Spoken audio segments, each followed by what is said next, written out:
தென்காசி மாவட்டத்தில் இருக்கக்கூடிய சங்கரன் கோவில்ல சட்டமன்ற உறுப்பினரா இருக்கவர் தான் ராஜா. இவரு மன வளர்ச்சி குன்றின பிள்ளைகளுக்கு மற்றும் மாற்றுத்திறனாளி குழந்தைகளுக்காக கிட்டத்தட்ட சுமார் 300 பிள்ளைகளுக்கு மேல தீபாவளி பரிசுகளை வழங்குறதுக்காக இவங்க எல்லாரையுமே துணி கடைக்கு கூட்டிட்டு போயிருக்காரு. அங்க அவங்களுக்கு என்னெல்லாம் ட்ரெஸ் பிடிக்குமோ அது எல்லாத்தையுமே எடுத்துக்க சொல்லிருக்காரு.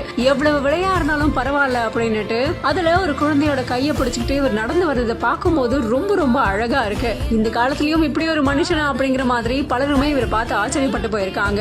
முக்கியமா துணிக்கடையில உங்க சந்தோஷம் தான் என்னோட சந்தோஷம், என்ன வேணுமோ எடுத்துக்கோங்க அப்படின்னும் எவ்வளவு செலவானாலும் பரவாயில்ல அப்படின்னும் புத்தாடைகளை வாங்கி கொடுத்திருக்காரு. அது மட்டும் இல்லாம எல்லாமே வாங்கினதுக்கு அப்புறமா அந்த குழந்தைகள் அந்த சட்டமன்ற உறுப்பினருக்கு தீபாவளி நல்வாழ்த்துக்களை சொல்லியிருக்காங்க.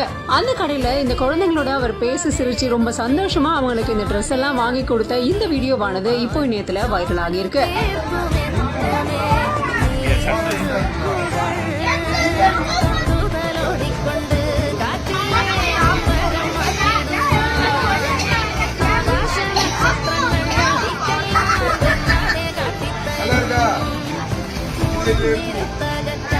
A to B உங்கள் பசியார எங்கள் ருசி பேசும்.